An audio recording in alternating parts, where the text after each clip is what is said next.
Okay, hello everybody. Welcome to our fireside live chat here at Semiahmoo Resort. I'm Lise Houweling. I'm the Director of Food and Beverage. And I'm Devin, Kellogg, Executive Chef. So welcome. I just wanted to thank you guys again. Your support and how much you guys are watching our videos and sharing them has been absolutely fantastic. So thank you so much for all of your love and support as we are finding new ways to tread this COVID-19 in these times, and we're just so...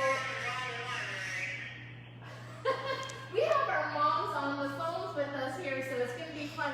We have my mom Sharon and Devin's mom Kathy are here joining us via phone because, in today's world we're doing things a lot differently and learning how to be socially distant and yet together. And so we might have a few times when we're talking over top of each other, so just excuse us as we just be very real with you here as we have a little fireside chat today. So today we're going to talk about all things mothers. And so before we get to that though, I just wanted to remind everybody that Great Blue Heron, just up the road here at our golf course, is open for takeout. And we have a great Mother's Day special. Devin, do you want to talk to us about that? Yeah, absolutely. So we're taking pre-orders by the end of the day up at the Great Blue Heron on Friday. So if you can get your order in before then, and then we'll have it ready for pickup between 3 and 6 o'clock anytime you want on Sunday. And we are going to do a 4-course meal. It's going to have blintz, quinoa salad, and then your choice of an entree and your choice of a dessert. The entree choices are either chicken breast, salmon, or wild mushroom raviolis, and then we have tiramisu, strawberry cake, or cheesecakes for dessert. We'll also have, if you want, just like we did on Easter, I'm going to make another couple of the smoked salmon quiches. You can add that onto your order as well as a cheese and charcuterie platter. So we'll have some options, and we'll also be open for a regular dinner service on Sunday as well. So have a great program. Yeah, and thank you again to all of our members and local community that have been supporting us, ordering the takeout up at the Great Blue Heron. We just feel your love, and we are just so thankful for each and every one of you. So thank you again for all of your love and your support. So this Sunday being Mother's Day is going to be tough. I think, this is our first holiday during this whole pandemic, isn't it? Easter. Oh, besides Easter, right? So, but really a family day, and I'm sitting here in the corner of our resort, and if you just pan the phone over.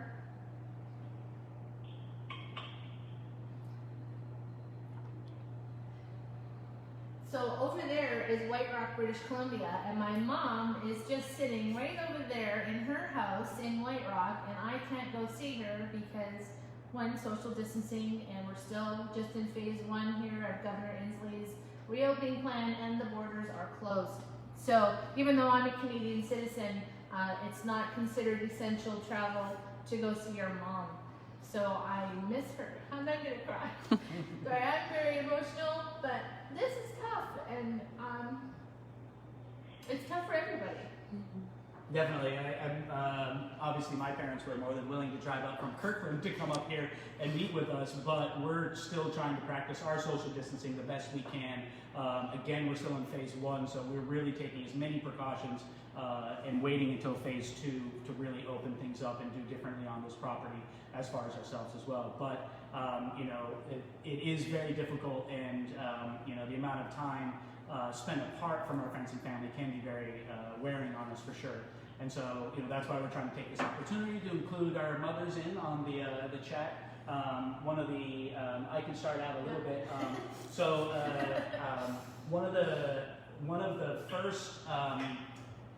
One of the number 1 requested recipes between my mom and I, the one that I call her the most for, and I think that she's called me once or twice for, is actually a Canadian recipe, which is butter tarts. We always used to call them English butter tarts until my mom spoke to somebody from England and she said, I don't know what you're talking about. So they're actually, they came from, Mom, was it our Aunt Carla's husband? Yes, Aunt Carla was married to Bobby Hoke, who was a jockey, but a Canadian citizen, and he brought the recipe for the butter tarts to our family. Yeah, so that's a Another reason I get a massive amount of requests for the butter tarts, or why I have to call my mom for the butter tart recipe, is that I started to get into cooking in junior high and high school. So part of it, I don't know how many times I've told my mom this, but part of how I really got into cooking was when I got caught for skipping school in junior high and was forced to stay home for about a week. And during that time, I was starting to get pretty bored. I was never really played very many video games, and so I wanted pizza. So I learned out how to make pizza dough. Now, granted, it was crackers for quite a while, cracker pizza, but you know, that was kind of my inspiration. I started making truffles. I've always had a really big sweet tooth. So the truffles and the butter tarts, Mom, would you agree? Probably some of the first stuff I started to cook. Well, actually, not really. You started with your grandmother's, and both of your grandmothers, their cookie recipes. Oh, that's true. Because Yeah. I stopped making any kinds of sweets, cakes, pies, cookies. I stopped that back when you were in grade school. Yeah. Probably about 4th or 5th grade. So by the time you got to junior high, I once asked you what you thought of your home ec teacher, and you said, "Oh, she's okay, but I have better recipes." Nice. Well, I do remember having, and even when I first started going into cooking, I always had a sweet tooth, and I thought I'd be a pastry chef. But then when I actually got into school, I realized not only my interest, there's a big world in savory, but my temperament and my interest really led into the savory world of food. And so it wasn't until I became more of a professional that the savory really took over.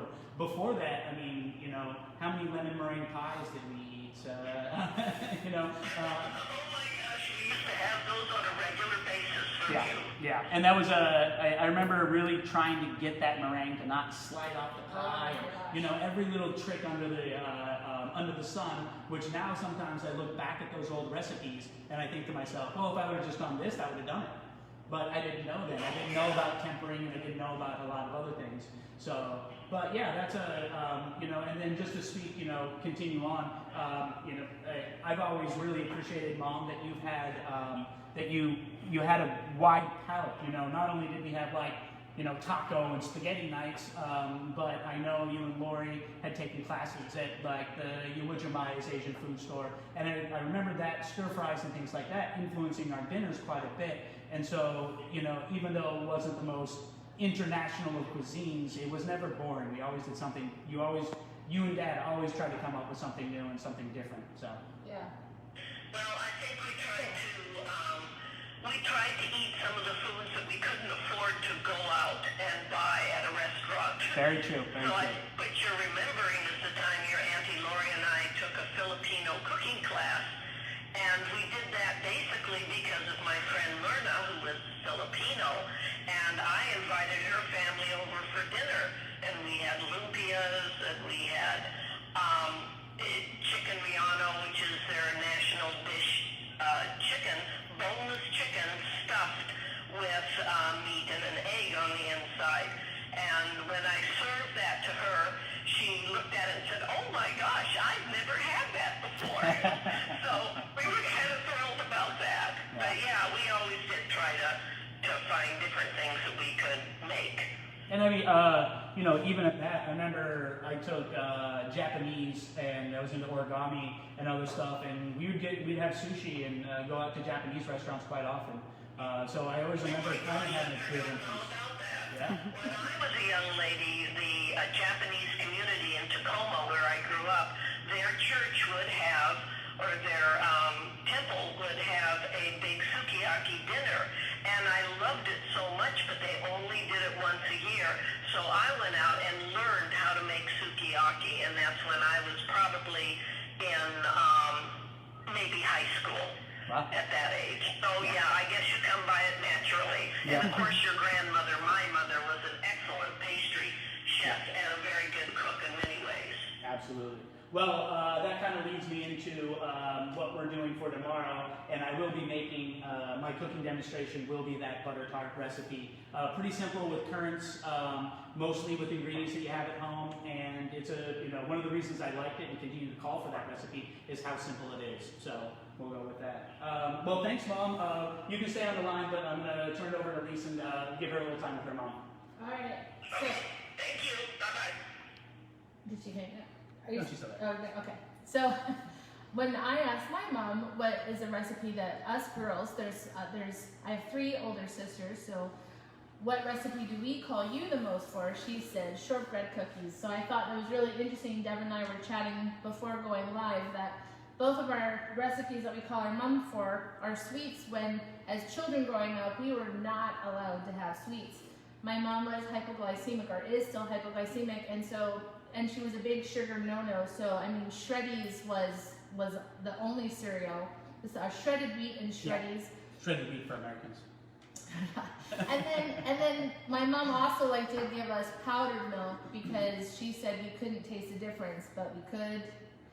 And and I didn't know growing up. And one of the things I appreciate, as an adult looking back on my childhood is I had no idea as a child that we were poor.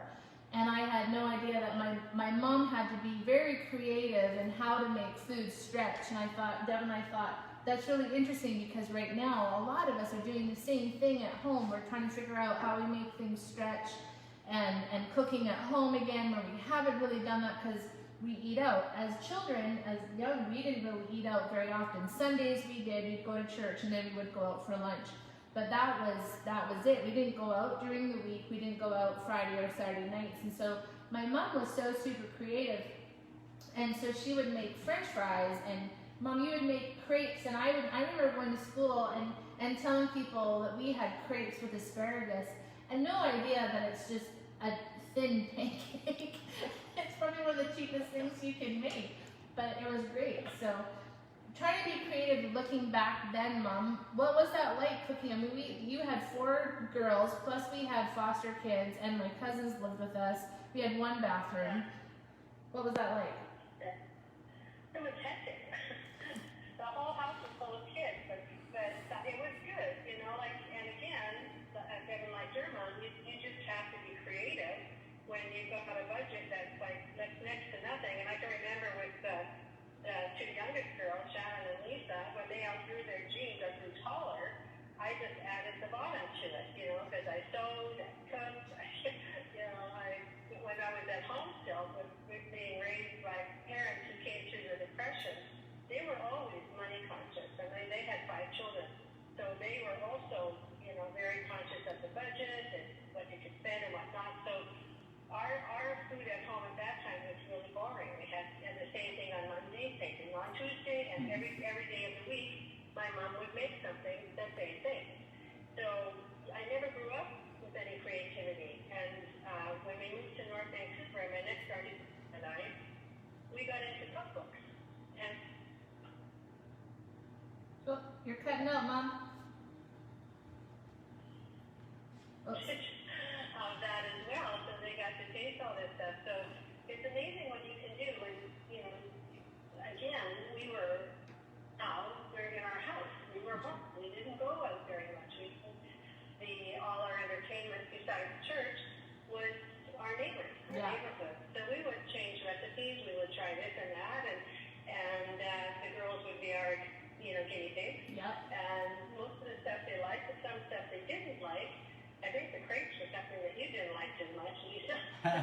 But and we did all the canning. Yeah. We go to the Okanagan, to get fruit. Pick fruit. Yeah, we had a cherry tree in our backyard, so I had all the cherries we can, and chopped pie filling, cherry pie filling to make, and I made peach pie filling and all of this because that's what we did. Yeah. Yeah, you made it, but I remember you making French fries too, and you had a special cutter that we could make the French fries in, and we had a huge table full of people every night, and we always fought about who was going to go get the ice cream from the freezer because we were certain it was haunted. And the light switch was on the bottom of the stairs. What's with that? So you had to turn the light switch off and then beat it up those stairs as fast as you could because the boogeyman was on your feet, But, I mean... Some of the older girls, their vendors were down there, and they probably hid around the corner and scared you every time you went down. They did. And then I remember too, one thing that I'm so appreciative is that you always let Shannon, so I have 3 older sisters, but Shannon and I are closer in age, and you let us cook and experiment in the kitchen. As long as we cleaned it up, you were fine with us making a mess. So we made ketchup cookies and mustard cookies and all sorts of things. And you know, I think that was great that you let us, you know, experiment and explore. Well, now you're able to make something out of nothing. I mean, I've never seen both you and Shannon. But Kim's the same way.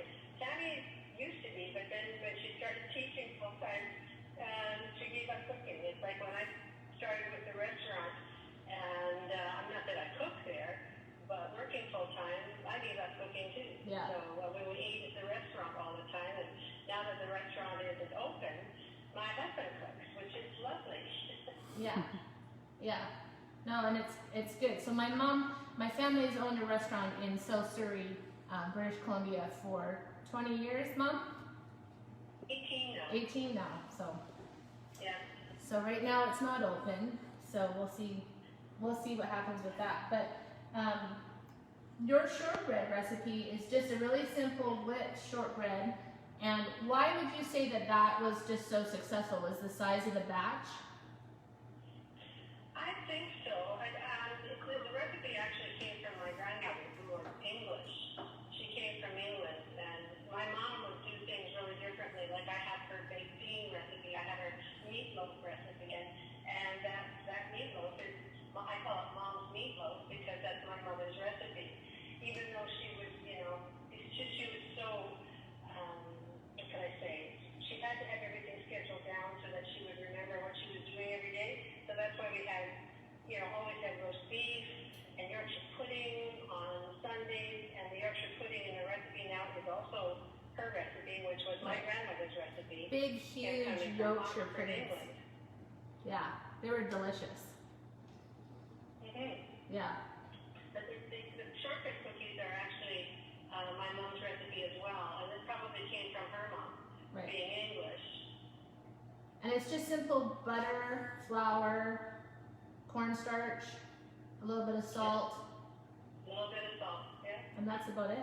But it's the work it, you know, how you have to keep it in your hand until the butter melts. The key is getting that dough warm enough before you actually roll it out to cut the cookies out of it. Right. Yeah, so the technique. Oh yeah. Yeah. It's important. Right. Well, thanks, Mom. You're welcome. It's nice to talk to you. Nice to visit. You know, I know we've done some FaceTiming, which has been lovely. And whether, you know, the technology today is quite something. When my mom moved from Saskatchewan to BC with my dad and 4 of us, and the 5th one was born out here, I mean, she didn't have that with her family. And she missed her family from Regina very, very, very much. Yeah. So she went through quite a bit with that distancing and no communication. So we're very thankful that today, that even if we are distanced from each other, we have the communication available today that we can keep in touch. Absolutely. I can imagine in 1918 when they went through that, you know, the Spanish flu and they couldn't talk and they're, you know, but yeah, I'm so thankful. I'm so thankful for that too. So one of the things that's been kind of weighing on my mind too, going through this and being here and knowing that a lot of our team members are single moms, is really thinking about those single moms right now facing Mother's Day alone without their family, and a lot of them now are trying to figure out their schooling and being a full-time teacher, and you know, there's no person now to tag team in. And I was a single mom for a few years, and my mom was a single mom for a few years. So, I mean, it's tough. That's tough. So to go through this right now, it's just would be really hard. So kind of just wanted to a shout out to all you single moms out there that right now are wearing so many hats. My heart, I am just a crier today. My heart just goes out to you, and I just want to encourage people, you know, some single moms out there, be really nice this Mother's Day to have a little curbside drop off for them, and a great way is a mimosa, a simple orange juice and some brewed or some whatever you can find, some sparkling wine. This is a really great bottle here. But just a way to make people feel a little bit loved, because, you know, we kind of rely on our teachers, who are amazing, and we all miss them so much, but they really do help our kids make gifts for us as moms, because not all dads think of that. And so really encourage everybody to pick a single mom and drop something off special for them this Sunday on Mother's Day. And as you sit around and visit via electronics with your loved ones, just to be so thankful that we do have that opportunity now, like my mom said, and I know your mom's down in Kirkland and my mom's in White Rock, and even though we're kind of not that far away, it feels really far away. And so super thankful to have this opportunity, and have a mimosa with your mom via Skype or Zoom or Facebook Live, and then call GDH for your order for pickup on Sunday. So don't forget to call by the end of day Friday. That's going to be a fantastic way to spend the day. And then we will be back tomorrow, and Chef Devin is going to be doing a demonstration on making butter tarts. So. And I'll go out with probably, well, one of my favorite memories, Mother's Day memories, and I'm sure my mom will agree, is the Mother's Day that mostly driven by my mom, so kind of unfair that she did it on Mother's Day, but she did it for my grandmothers and her mom and her mother-in-law, and we set up a really nice English tea at Lake Wapato Park in Tacoma, and we went and got our grandmothers and went for a walk in the park. And as we're walking in the park, we looked over and we said, "Oh, look at that, what's that over there?" They said, "Oh, look, somebody's being really nice to their mother," and we set them up with a nice English tea, and then we walked them over and sat them down. So that was really fun. That was probably the best memory I can have. But I can tell you the other one that my brother and I, and my brother held this tradition up better than I did, because I moved out of the state for about 15 years. But my brother, for quite a few years after I moved out, kept up the tradition of surprising my parents on Mother's Day and Father's Day and their birthdays. So this will probably be the first Mother's Day, I imagine, Mom, that Justin's not going to be sneaking in, Justin and Colby aren't going to be sneaking in your house to make you dinner or to make you breakfast. And even though they knew...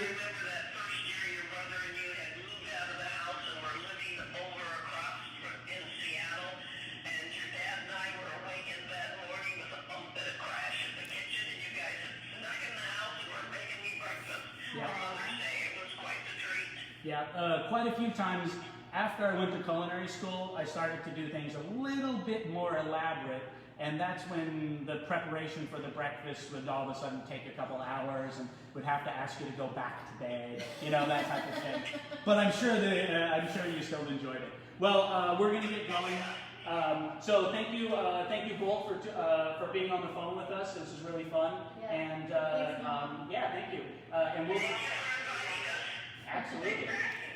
You're welcome. And we will we'll see everybody tune in tomorrow for the butter tart demonstration and the cooking demo. So thank you. Thank you.